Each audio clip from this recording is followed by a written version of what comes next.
Welcome. Welcome to Sacramento City College and our employer career panel. I'm so grateful to see all you students here. So let's get started, and let me first start by introducing our esteemed panel. To your far right is Nathan Schmidt. Nathan is Vice President with Schools Financial Credit Union. Welcome, Nathan. Thank you. Sitting next to Nathan is Dr. Melissa Brown. Dr. Brown is a executive director at Nehemiah Community Foundation. Welcome, Dr. Brown. Thank you.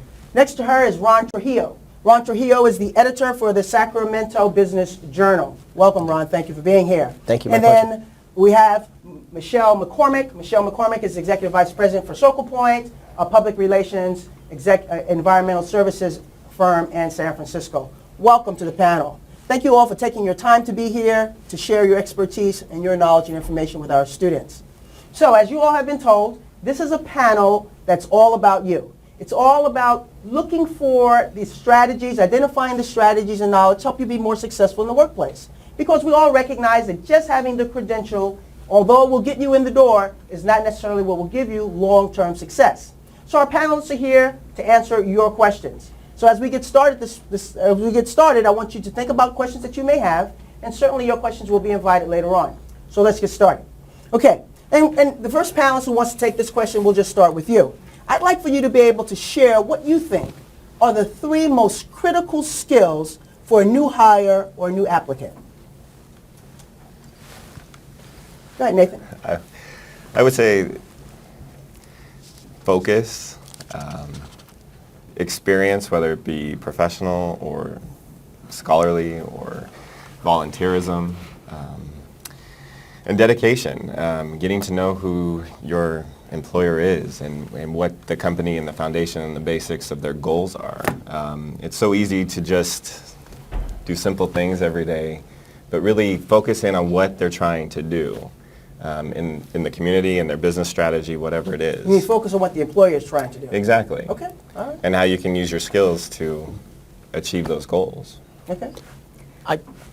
Ron? I think it's communication, critical thinking, and flexibility. You need the communication definitely to work with your coworkers, whether it's via email or instant messaging. So you mean some technology, be able to use technology to communicate as well as orally? Right, as well as just having those good communication skills Okay. to work, side by side with someone and express yourself very well. Critical thinking, just because it's a changing workplace. What do you mean by critical thinking? Could you tell us what you mean by that? Being able to ask questions, to say why are we doing something this way? How do you go about changing a plan, perhaps? There are things we do at the Business Journal where, maybe a year ago, if someone asked, why are we doing it this way, we could have saved a lot of time, money, and effort, which would have gone a long way. And flexibility is very important because the changing work environment, which you may be doing today, could be completely different 2 years down the road, or as you probably know as college students. All right. I would like to expand on that a little bit. I knew that Ron was going to jump on my story as well because it's communications, absolutely. But I would express that a little bit differently maybe and say excellent written skills, all different types of writing, from business letters to proposals to editorial, narrative style writing. All of that is going to be important. Memos, everything in almost any kind of work environment, and also those verbal skills so that you can express yourself and share your ideas and tell your story or the story of your work. Well, I certainly like to agree with all of those skills, in particularly the latter that Michelle mentioned. Make sure that when you're preparing your resume that you don't have any errors in it. It's one of the biggest turnoffs to most of your prospective employers that you haven't taken the time to really prepare your own resume. But in addition to that, I really think it's important to, number one, know your own strengths. You must know what your skills are so that you're applying for the right type of job and you're in the right market. The second thing that employers really don't like is being asked by someone to apply for a position for which they are not qualified. So know that you're qualified, and it starts off by knowing your own strengths. One of the best books on the market right now I've brought with me is called Strength Finders 2.0, and it talks about knowing your strengths, not in terms of technology or writing skills, but just who you really are. For example, there are about 30 different kinds of strengths in here. One of them is called WOO, W-O-O, and what that means is winning others over, knowing that you have the strength to win others over can fit in a sales career and a variety of other public relations careers, etc. And if you're prepared to know what your strengths are, you can find this at Amazon.com, Strength Finders 2.0. It costs about $10-15, and there's a test in there that takes about 20 minutes, and it will help you find out what your strengths are. Start with that first and persevere.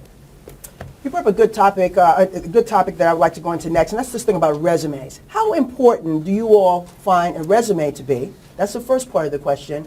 And then as you get resumes in, how do you decide which one goes into the yes pile, which one goes into the maybe pile, and then which one is absolutely no pile? Could you talk about how important it is, first of all, and how you sort them out? I'll just jump right on that because we have a situation that might be a little different from some firms. There just is no overstating the importance of a resume. That is your first impression, and you've all heard that phrase, you only get to make a first impression once. So the resume is really key. That's your introduction. In my business, the resume is viewed by an administrative assistant in the HR department, and that person makes that first call that Deborah's talking about. She goes through them, and she has a good basic understanding of what the job requirements are for any opening, and she sorts through them. They don't move up the chain of interest if they don't make that first cut. So as Dr. Brown is saying, having a resume that is targeted, that will make the cut. Having a resume that is error-free, and then having a resume that is well expressed and truly tells the story of who you are. Yeah, I would definitely agree with that. One of the biggest things is tailoring that resume. To get specific with the question, the yes pile would be that tailored resume. You can't just, like a printing mill, send the same resume off to the same company. You really need to focus as to what the website said or the word of mouth, what they're looking for, and tailor the strengths that you have to what they're actually looking for. And it will change with every resume that you deliver. So Nathan, are you advising students then to read the job, what the job is asking for, and then tailoring, you mean write your resume to that job? Exactly. Okay. And it takes a lot of work. Every time you do that and you touch your resume, it will cause room for error. And have somebody look at your resume, because that definitely gets into the no pile, is if there are What errors. kind of errors? Can you tell us a little bit about what kind of errors? Typographical errors, formatting errors, spacing errors. It's what you said back to you haven't taken the time to organize your own first presentation to the company. And If one of the things, for example, is errors like not putting the number of years that you were employed by a company, or covering up obviously a gap in your resume because you weren't employed. At least give some explanation for that. Other things are to get into the yes pile. The employer, remember that the employer has given you a list of job duties that are required. Make sure that you meet at least 75 to 95% of those before you apply to that employer. If you don't meet those job requirements, you're not going to get good consideration. And if you're only meeting 50% of them, that's not the job for you. Go on. All the people in the 85 to 95 percentile range of meeting those 10 things that they say they're looking for are going to have precedence over you. So you're not going to get into that yes pile. You're probably going to get into the no pile, meeting only 50%. The second thing to do is to have consistency in what it is that you're doing. And whatever your skill area is, whatever your particular strength is, talk about how that meets it. And if you're in the pile that has the 75 to 95% of the job duties, you're probably going to get into the yes. The maybes are going to be the people in between who have most of what we're looking for, but maybe lack a little bit of the experience. And you can make up for experience deficiencies by volunteering in the community, by having a civic engagement project, or you maybe used your communication skills with your church. That you want to put down on your resume or any other awards that you've won to help boost it up in terms of points. Because bottom line, no matter what system you use, you're competing for points. And the more points you get, the better better place your resume will sail up that ladder. Ron? In addition to the resume, I require a cover letter, just because that way I can tell exactly how people form their thoughts, how well they write, can they address some of those questions. You know, if I have a list of job duties, I want to make sure that they can do those things. We had a job opening recently, about 155 applicants, and I have to say I kept finding a good way to weed through them. I only knocked out about 10 out of the 155 in the first go-through. And that was, you know, they misspelled names or they didn't follow the instructions, so I was pleasantly surprised. The rest of you, how do you value cover letters? Well, I'm like Ron, always looking for another clue along with the resume. So I don't require it, but I do appreciate a cover letter, and it can be extremely revealing about what the person's thoughts are, their views on the job. Okay, all right. In my opinion and estimation, a cover letter on a scale of 1 to 100 points, those resumes submitted with a cover letter probably automatically get about 20 more points in my view, because it shows that the person has taken the time to research the company, how well they fit in the company, and tell me what they think they can really do. If they haven't taken the time to write a cover letter, it kind of is a little indicative that maybe they don't want the job, or they're not interested enough in the company to do any online research or anything to tell us how they might fit in and what they're capable of doing. Or they're doing a shotgun approach too. Or they're doing a shotgun approach too. Right. I want to pull out this comment about experience. It's one of the most vexing things I know for community college students, probably for a lot of students, but certainly for our students. And that is, you know, they get the credential, they get the certificate, they get the education, but they can't get the experience. So they go to apply, and even if the resume has 95%, 75% of the credentials covered, they're asked, what about your experience? So can you offer some guidance for students on how they can somewhat narrow that experience gap? I can give you a story that just happened a couple of months ago from an individual who wanted a career behind the camera, and she wanted to be able to work for one of the television stations in San Francisco. When she first graduated from college, what she did was she managed to get an appointment with the director of the television station, and he told her, "You have no experience." And she didn't know how to get that experience. So one of the things she did was she started working with a nonprofit organization that put her out in the community interviewing often. From that, she was able to get recognized by different other organizations as a spokesperson. And then eventually, it took her about 4 years, but I'm pleasantly here to tell you that she is now working for one of the major television stations, the same one who told her that she would not be able to get the experience to do it. She kept doing it, finding other ways to get it done, developed her expertise anyway, and that company eventually hired her. But the catch was this: she stayed in communication with the individual who told her that, "No, you don't have the experience." And so he watched her develop, and because she had that personal relationship, plus the experience, she got the job. That's why really there are two levels of value to that kind of experience, of volunteer experience. So there are always volunteer opportunities in any arena that you're interested in. And so working on a volunteer basis is a great way to get experience. But the second part of that is that you meet people that you wouldn't otherwise necessarily meet. My business is all about winning new clients all the time. So in effect, in any given day of the week, I'm applying for a job. I go through it all the time. You know, I'm a disposable commodity. I'm a consultant.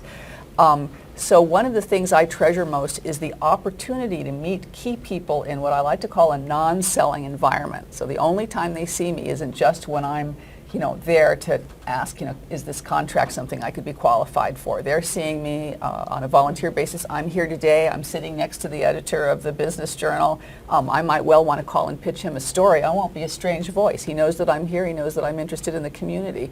So I'm here to help you, but it helps me to do it as well. And that's an approach to both get the experience and to begin to meet people that can be incredibly valuable contacts for you in your job search. Okay. Well, this thing about meeting people, we talk often to students about how important soft skills are. And, you know, I'm not so sure that students, I mean, I know they're listening to you and they value what you're saying, but I want to hone this out. I want to just draw this out a little bit more, this whole thing about soft skills.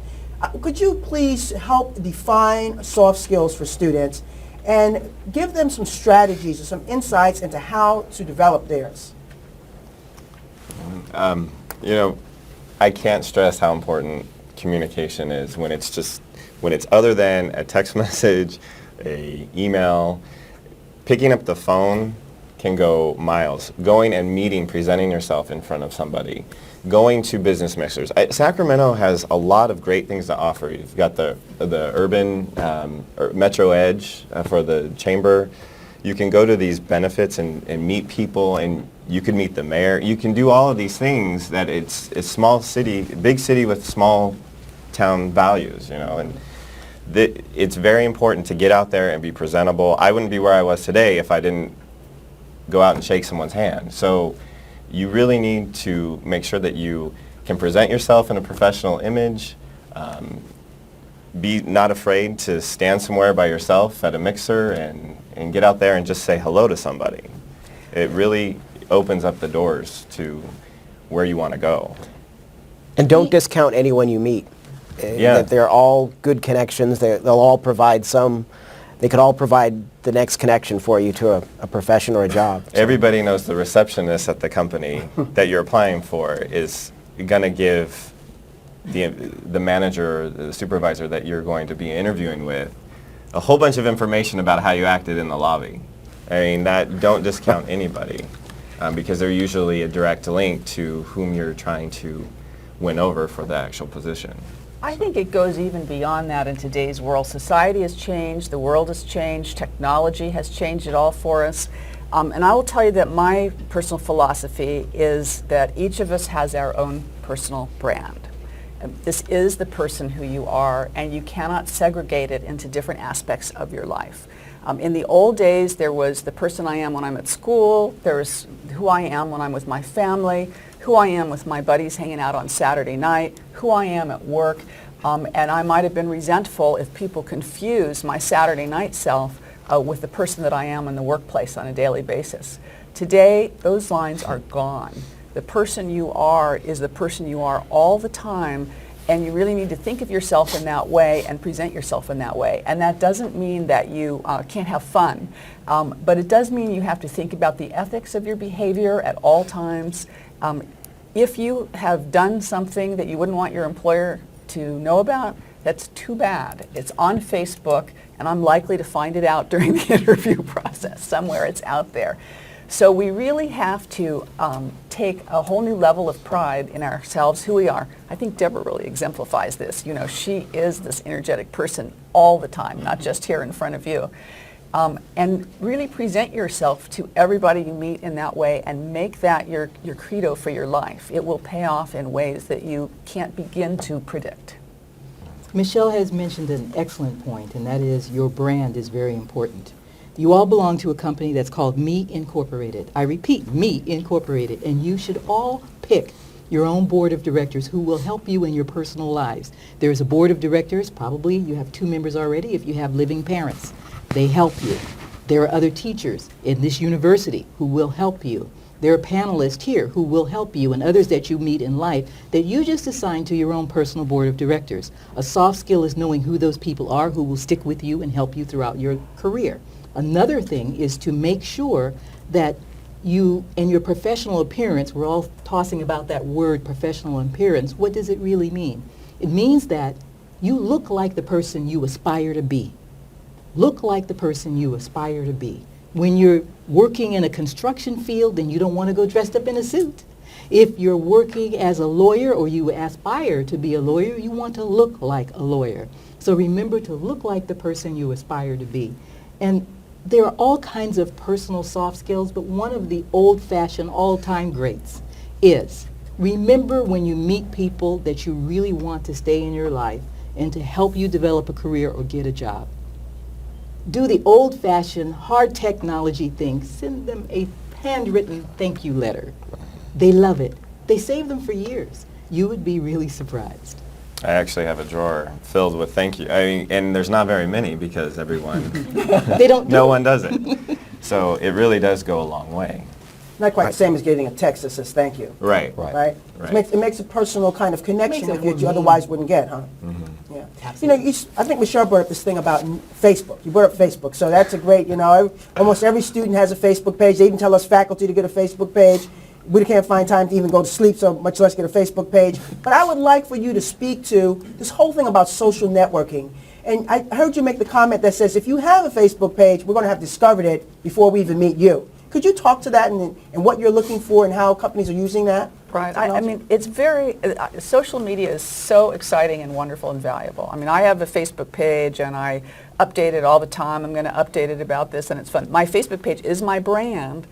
You know, so there's no naughty pictures of me on the internet because there are no naughty pictures of me anywhere, you know, in the world. It's just, but I mean, certainly I Google anybody that comes in for an interview. I've actually had the experience of interviewing someone that I was hoping would be able to help us with our company's website activities, and he said, "Oh, I've been blogging for years, and I've got a lot of skill in that area." And I said, "Oh, that's wonderful. What's the URL for your blog? I'd love to read it." Well, his face just went totally pale. You know, I don't know what was on it, but he definitely did not want me to say it. So, you know, we do look at all of those kinds of things. It's out there. It's very, very discoverable. And the other thing that we do that you need to keep in mind that enters in this brand is that when you give us your resume or you communicate with us, you'll give us some references, no doubt. And I'm always interested in calling the references at a certain point in the interview process. But even beyond that, I'm interested in calling the references that you haven't given me. So maybe I call to speak to the president of the company who you worked for at an earlier job, and the secretary says, "Oh, you're calling about Jan." And I've had this happen. I say, "Oh, it sounds like you know Jan." "Oh boy, did I know Jan." So, you know, I get the rest of the story. Or perhaps in conversation you tell me about some things that you've done that aren't listed as references. This is not a real big town, and chances are that I know somebody who knows somebody who knows you. And I value that so much, being able to talk to the person that isn't the person that you specifically have primed to be your reference. And the internet makes it all discoverable. The person that you are on the internet, is that consistent with the brand of individual that I'm looking for? Or do one of two things. One is establish it where it's only friends, so I can't go looking for specific items, and that kind of protects you a little bit. Or set up a more public account where I can find out something about you, but I'm not going to find that other account where you don't want me to see. So I think as long as you keep the two separate, it's a little bit more helpful. So. I subscribe to the latter, though. I mean, if it's out there, it's out there, and you'll be able to find it. And I mean, even if it's private? well, I mean, if it's a friend's more only than thing? likely, it could be a friend of a friend that could have access, especially in this town. It's you know, it's your own personal brand, and if you don't want people to know about it, then don't put it out there. And I mean, it's a very valuable tool. I have a Facebook page. My company, I'm responsible for our Facebook page, and you know, we have over 500 subscribers that actively go in and make comments, and we're on Yelp, we're on Facebook, Twitter, we're on everywhere, and you have to have it, and you need to use it to probably get a job anywhere now. So, but I subscribe to if you don't want to put anyone to find out about it, then don't put it out there. The internet makes the world really small. And I just simply say, think about your career aspiration, think about your strength, and only put that information on the internet that really accords with that, so that you don't unintentionally damage yourself. But at the same time, you can also use it as a really good tool to showcase what you can do. Right. Exactly. Well, let's say you want to be a web editor somewhere. You can put a really great video. You can show that you can write well. So you can try different things. So. Also, don't abuse it in the sense of if we have an interview, don't go home and then send me a note and ask to be my Facebook friend. You know, that does happen, or my LinkedIn friend. You know, wait a little bit until we actually potentially know each other in real life. That does raise a good point, because on my Facebook, I have this rule: if I haven't talked to you within a year or so, then if I haven't ever talked to you, I do get this request, and no, I don't know you. Use it as a tool for your own personal business guidance. So there's like no substitute for meeting people. Right? Right. Just because you have somebody on your Facebook page doesn't mean you have a relationship with that Right. person. Correct. You still have to do the other work that you all have talked about. Sending thank you cards, meeting people, going out to Absolutely. different mixers. It, And it opens the door, but I mean, you've got to take the next step. I mean, it's great to be friends with someone. Nathan and I can be good friends on Facebook, but until you really get to know the person, it's a little, especially in the workplace. yeah. I'd like to explore a little bit more about this technology. almost all of our students are technology savvy, certainly with their cell phones and that kind of thing. They're really good at thumbing it. That's that generation. How would you advise a student if that student was trying to prepare for the workplace? What kind of technological skills do you think they must have? What kinds of programs do you think they should be at least familiar with? And then do you think they should be competent in any certain ones? Well, absolutely. I mean, the standard for most business activity is the Microsoft Office suite. So that includes Word and PowerPoint, Excel. PowerPoint, and really, if there's, I believe the college actually do this, incorporate into your business schools, but the PowerPoint, it's not a whole page of words. It's actually just the key points, So when you become proficient, you may be able to push all the buttons and make everything move, and that's great, but really it's about proficiency in what you're presenting when you're actually doing a presentation. The email etiquette, if you have a class on that, please, take that. Word, Excel, you really need to know those. Excel, get the basics down on, addition, multiplication, setting up a table. Those are really valuable because, we're going through that right now. I didn't know that my assistant now doesn't have those skills, and we're really working on getting those up to date. And never underestimate the power of Microsoft Word or whatever your word processing system is.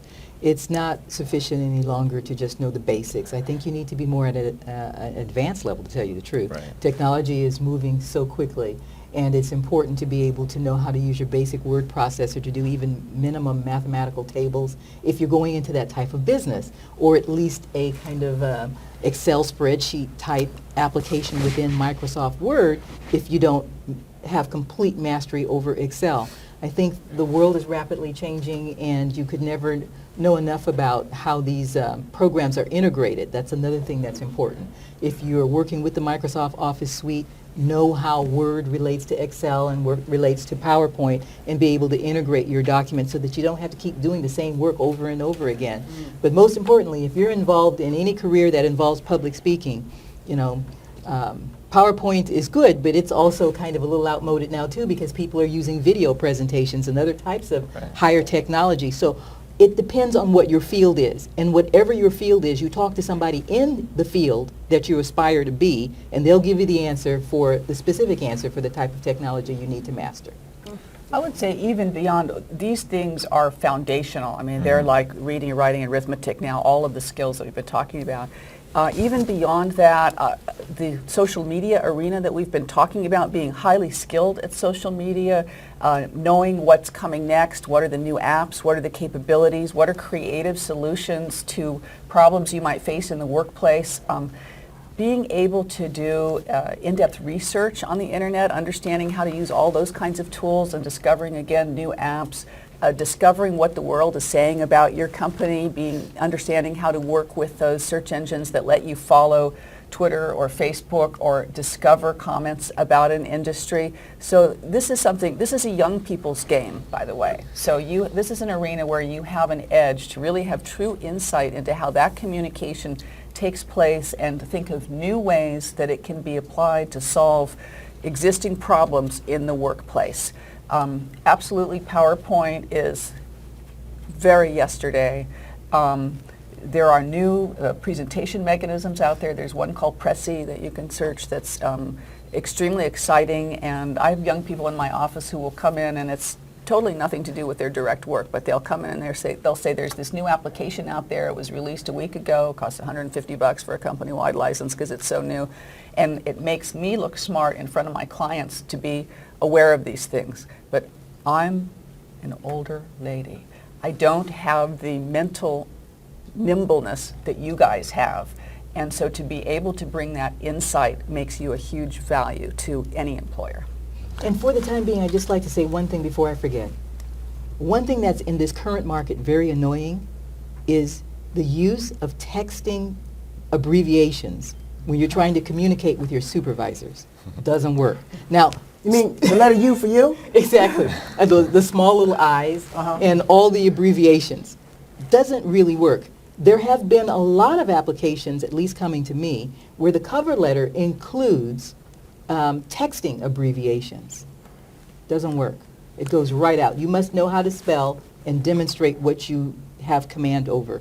So texting among yourselves and among friends, fine. But in terms of applying for applications or on-the-job skills, at least for our particular company, that's not something that is kosher.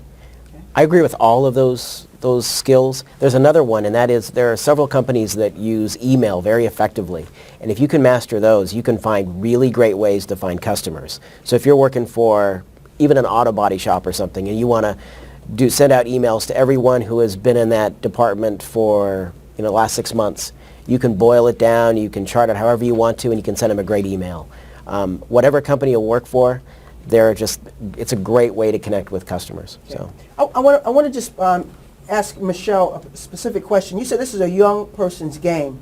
You didn't mean that everybody shouldn't be playing it, and everybody's not held accountable for playing it, did you? Right. No, okay. no, not So at it's a all. young person's game in that maybe they are more comfortable with some of the tools? I think so. I know that Deborah teaches a keyboarding class. I took typing when I was in high school, and I did it on a manual typewriter.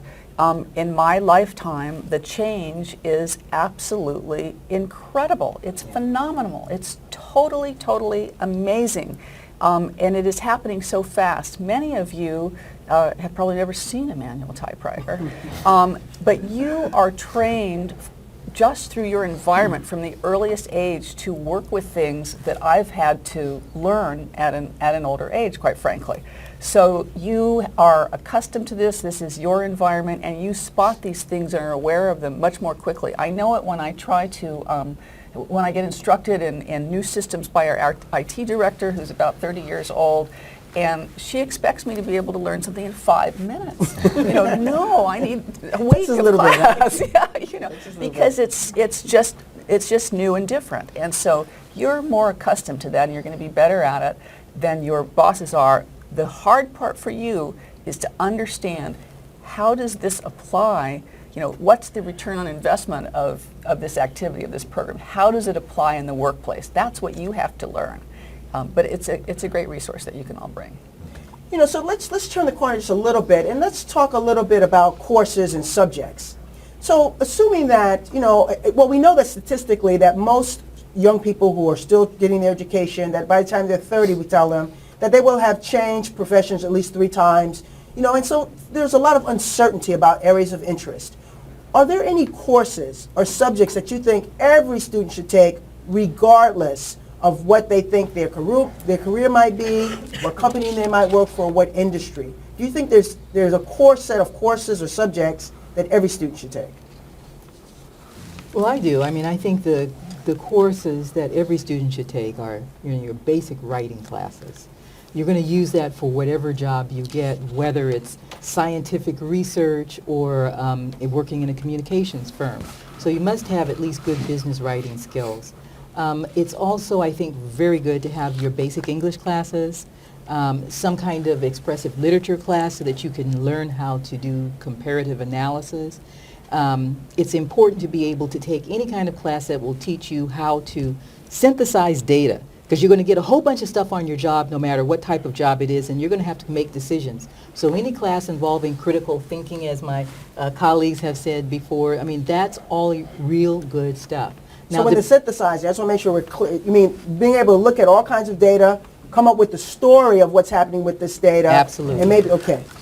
Absolutely, that's important. And don't forget math, at least basic math. Statistics. Statistics is great. Statistics is terrible for some people because they think it's this word that's really whatever, but it's just some basic statistics, some basic math. Don't look at your employer when they say, you need to calculate these percentages and then not be able to get over some basic mathematical formulas. Now, you can always go to Excel and have Excel do it, but if you're going to do that, then master Excel. So whichever way, just make sure you have basic math, basic writing, basic reading, a basic ability to learn how to do research, master your research skills, and some basic class that shows you how to do presentation and or keyboarding, so you're not behind the curve of your other competitive employees and colleagues on the job, because if any of those things are missing, you will be passed over when it comes to promotions. Nathan? Yeah, absolutely. All of those, and be sure to get in there is that speech class. I Oh, don't know what it's absolutely. called now. That's what it was when I Public had. speaking? Public speaking, whatever it is. That I used to be afraid to talk to people, and then you have to actually do it for a grade, and I did it, and I took mine all, I think, speech A, B, and C, or 1, 2, 3, or whatever at Los Rios, and had one of the best professors, and it really helps you get over that fear. You're not afraid to talk, which will then help if you go out to mixers and being able to talk to people. So. Ron? I agree with the speech, definitely. That was one of my 3. Another one is accounting. I think that's really helpful. Another one is marketing, and people go, why is marketing? But it's, no matter what you do in your profession, you're going to have to market yourself and market your company, one way or the other. And if you have some skills with that, it will go a long way. I'll add 2 more. I would add a poli-sci course to understand the world that we live in and how it functions, the real world that we live in. And I would add a foreign language class. I actually think there's almost no better way to learn about the English language and how the English language is structured than to begin to understand how a foreign language is structured. So there's that value, but also we live in an incredibly diverse society, and if you have a capability in another language, that will also bring you an added value to your employer. So students come to you and they have this value that they're adding. Tell us, do you all look at transcripts? Do you all ever look at college transcripts? We do. We actually have scholarships that we do, and while you have to have a minimum GPA of 3.0 to actually apply for the scholarship, you get cut by the rank in which that falls. I mean, because when you're looking at a stack of 200, we start to weed it out. No matter how much your extracurricular, it shows that you are dedicated to actually going to school and to receiving that money. But what about for jobs? For a job interview, I do. I look at it. It says a testament to what you are. I don't require it, but more and more people actually put their GPA on it. If this is their first job coming out of college, or they're still in college, they'll put their cumulative GPA of what they have so far. And it says something about their work ethic and their history. And I will be the first to admit that I have had a few whoopsies in my educational career, but you get past those and you move on. But it is what it is. Yeah, I agree with Nathan. Rarely do we look at it for upper level positions or mid-level management positions. But for new job entrants, it's useful to have it there because it shows something about your productivity and your commitment to yourself. It is not required, but it is probably more looked at entry-level positions than it is for middle-level and upper-level positions. And it shows your breadth of experience. Okay. So. Oh, so you look at it for breadth of experience. Okay, all right. How valuable do you think an associate's degree or certificate is in this market? I think any degree is, especially for the entry-level courses, depending on what you're applying for, it shows that sense of completion, much like the transcript. It shows your history of, I actually finished something, I can do something now. I think it's very important to have that and then to continue on to a 4-year and then beyond that. It's beginning to be not a nice to have, it is a must have now. Even a post 4-year degree for many jobs out there. Yeah, I believe it's a must-have. It's sort of like a driver's license. And if you don't have at least an AA degree, you will not be able to be competitive on most of the entry job levels that have a competitive salary that's a little higher than working at McDonald's. So it is a must-have if you intend to have a longer-term career and move up a professional ladder, whether it's in a nonprofit sector or in a profit-making corporation. So it behooves you to get it and to continue to go through it. But most importantly, it does show completion, that you're able to complete something. And employers want to have a person who's going to finish things and stay with them and be loyal. It's a great foundation. And I think if you go in your work, in your career, you'll find out that a lot of the tools that you have later down the road came for the first 2 years of college. So. We hire people who, every person that we hire, whether it's for a reception job or an entry-level job on a clerical level, we're always hoping that person is going to have greater potential with a company. So we wouldn't hire someone who didn't have a 4-year degree for any job unless they were currently in school, perhaps, and we knew they were moving forward. As we continue, I want to invite student questions. So if you have questions, if you wish, again, pass them down to the end. If somebody would collect them and bring them up, I want to make sure that I have student questions answered as best we can. So while they're doing that, if a student has an opportunity, and let's say there are 2 job offerings that the student is faced with, and one of them offers the student some really good experience, but the pay is not so good. And one of them offers the student some experience, but higher pay. How would you advise the student on that? What would you tell the student maybe to consider as he or she tries to weigh, critical experience, but less pay, and, maybe some experience, but higher pay?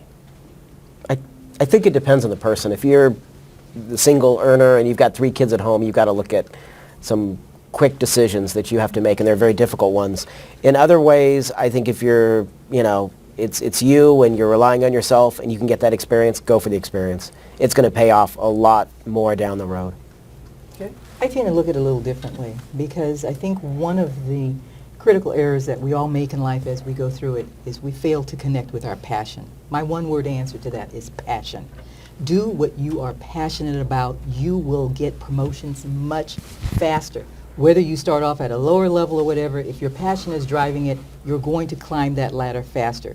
It's more important for you to know what your basic interests are. You can start off with a free career analysis for those of you who are just looking, and you can get that free career analysis from a group called MAPP, M-A-P-P. It's the motivational appraisal of your personal potential test. That'll help you figure out what your passion is and then to go from that. So even if the job pays a little less but it's in the area of your passion, start with it. This MAPP appraisal will tell you the top 11 to 20 jobs that best fit. You can get it at www.collegegrad.com. Is it free? It's free.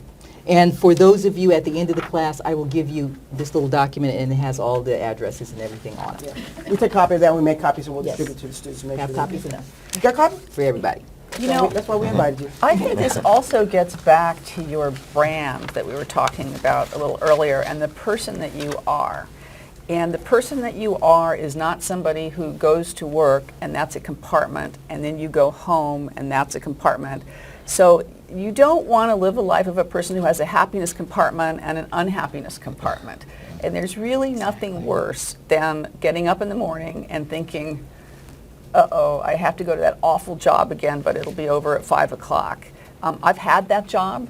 It's terrible. Exactly. There's nothing better in life than having all elements of your life contribute to your happiness. That means that will contribute to your growth, and there's no reason that you can't do that. Your job, your career, the passion word is a great word. You should wake up every morning thinking that you are looking forward to having another day getting to do the thing that you really enjoy, that you really find rewarding. That is possible. It's possible for every one of you. And if you don't have that, you're cheating yourself and you need to look for it. It's there for you. So if you do what you love, you're likely to do it for longer hours, with a greater degree of care, and so And a you greater just- degree of success. Success. A greater degree of one day being the top level manager or CEO of that company. Or you may even decide you like it so much that you're going to set up your own business, because most people in America right now, particularly in this this downturn in the economic market, are small business owners. Right. Yeah, yeah. Okay, I want to get some student questions in here, and one of them is, does military experience boost the resume? Does it put you in the yes box? I think I think so. I think that Does it do it automatically, Nathan? not automatically, but it just depends on the position you're applying for. But it shows that dedication, understanding. That's what I love about the military. It gives young people today a sense of order, where they may not have received that anywhere else in their life. So they know who their supervisor is. They know where they need to go to get things done and how to get them accomplished. It really does help people function where they may have not in this day and age of texting and emails and everything. And I know that I look young, but you know. It's a mirage? Yeah. But it really does help people keep order in their life. It also teaches leadership skills and teamwork. So that's what you need in the workplace. Yeah, I found my military experience invaluable. And for Yeah. all that, in mathematical terms, as far as you getting the job or not getting the job, I think it does give you a boost of about 10 to 12 points Okay. because of the discipline factor. So here's one. How long do you think it will take to find a job after graduating? Now that's, that's a loaded question. I recognize that's a loaded question, right? I mean, there are a lot of variables. I think students are just kind of asking, in your experience, and as you look at the economy as it's changing. I think you can find a job. It just takes a lot of determination and perseverance, and you're not going to get the first job you apply for, and it may not be that dream job that you're looking for, but it could be, in a scale of 1 to 10, a 3 on to where you want to go in your life. It'll give you, just right now, if you're thinking about like Macy's, the biggest department store in America, right? They're hiring. And my retail experience when I was younger, when I was 16, 17, 18, 19, going through college, it taught me so much about the marketing aspect, and which you wouldn't really necessarily think of, but cross-selling and retail sales really helps you make the next. I now am in charge of a large budget for $1 billion bank that's all I do is I market and I advertise, and it really gave me some of the key foundational experience. And I made, I don't know at the time, $4.75 an hour. So it's not about the job, which is what you're saying. It's Right. about all the tools you can learn, all the information you can learn, all the soft skills you can gather. Right, from that experience, where it may only be a 6-month deal. And I think, Oh, go ahead. Go ahead. I think it also depends on, the key word is perseverance, but it also depends on your ability to learn about what mistakes you may be making in the job search process.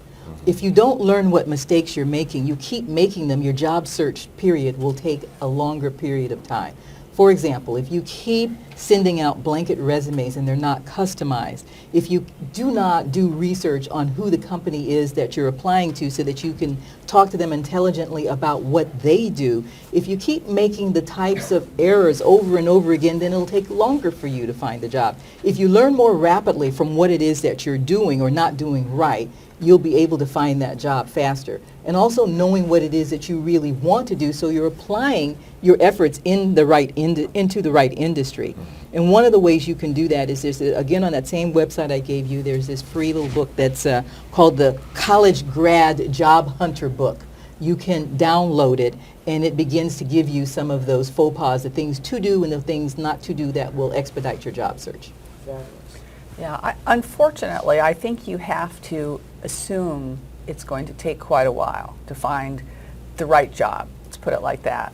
And so I think the attitude I would hope you would have would be to think about two things. You want the right job, you might have to take an interim job until you find the right job. You don't give up on finding the job that's the one you're really looking for. But also, how do you use the rest of your time? How do you apply yourself in ways that are going to help you get that job, that are going to help you gain that experience? And so that's an opportunity to think about the community service opportunities or organizations that you can become active in. A job search period of time is also an opportunity to really cultivate and grow yourself so that you are more appealing to the right employer when that opportunity pops up.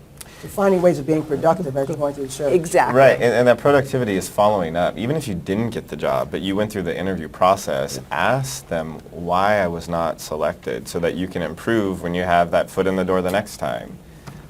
Really following up on that whole process and sending a thank you card even if you didn't, because you know what, maybe there was just something not quite right, or you didn't have just enough experience, but they would remember that the next time that position is vacant. And you may still be looking for a job. And the hardest thing is to stay positive, because when you're going through this, you're getting a lot of rejection initially, and staying positive and knowing what your strengths and weaknesses are. And for those of you who are minority in the room, sometimes limitations are placed upon ourselves that don't need to be there. This is another good book to look at. It's called Good is Not Good Enough. It's by a gentleman by the name of Keith Wyche, W-Y-C-H-E. And so it talks about some of the things that can be done so that you don't unnecessarily place burdens and barriers and limitations on yourselves. And that really applies to everybody in the room, because often when you're looking for a new job, you start thinking about how you're not good enough. Well, you are good enough, and keep your positive morale talk inside of your head up. And Nathan, I agree. You mentioned something about at the end of the interview, even if it didn't go very well, ask the question. What could I do better? How could I do this better? Take some initiative on it, and you kind of put them back a little bit. But if you know you're not going to get the job, there's nothing wrong with asking that question, because maybe 5 or 6 more interviews you go through, the next one will be the one you nail. So, Can you talk a little bit about interviews? I mean, if you just think right now that the number one reason people are not successful in an interview, what would that number one reason be? The number one reason, as you think about people you've interviewed. they haven't thought about the questions I'm going to ask. Okay. I want someone who can anticipate that I'm going to ask them, hey, where do you want to be 5 years from now? Or, we had a really bad day at the office. We needed people to really get more flexible. What are some of the things that are not on your resume that you can do right away? They just haven't. They need to take the next step. They need to think so about you it. can anticipate what might be asked. Practice with a friend. Practice with a friend. Yeah, I would say general inarticulateness. It gets to the communication skills we were talking about earlier. You are presenting yourself. If you can't present yourself at a job interview, which is one of the most important times, how are you going to be able to present yourself in the work environment? Okay, so they just don't speak well, don't present themselves well. Attitude and preparedness. Attitude and preparedness. Whether or not you are at the end of your rope, whether or not you're tired of looking for a job, when you come in to that job interview, you have to be up and positive, and you have to put your best self forward. When you're like really down, it reflects. And the next person who comes in right after you may be up, and that may be the only difference between you and your qualifications and them and their qualifications. So attitude is very important. Preparedness is also very important. Anticipate what questions you think they will ask you.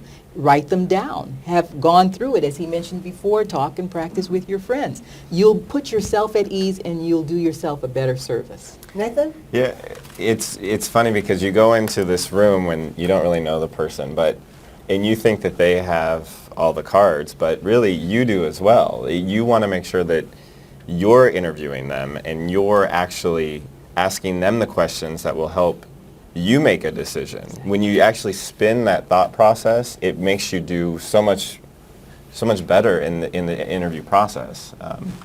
I think that one of the biggest mistakes that people have when they come in for interviews is that they don't have specific examples of how they actually changed their company, gave new ideas. So specific examples about performance. Here's So what I've done, here's the results I've achieved. Exactly.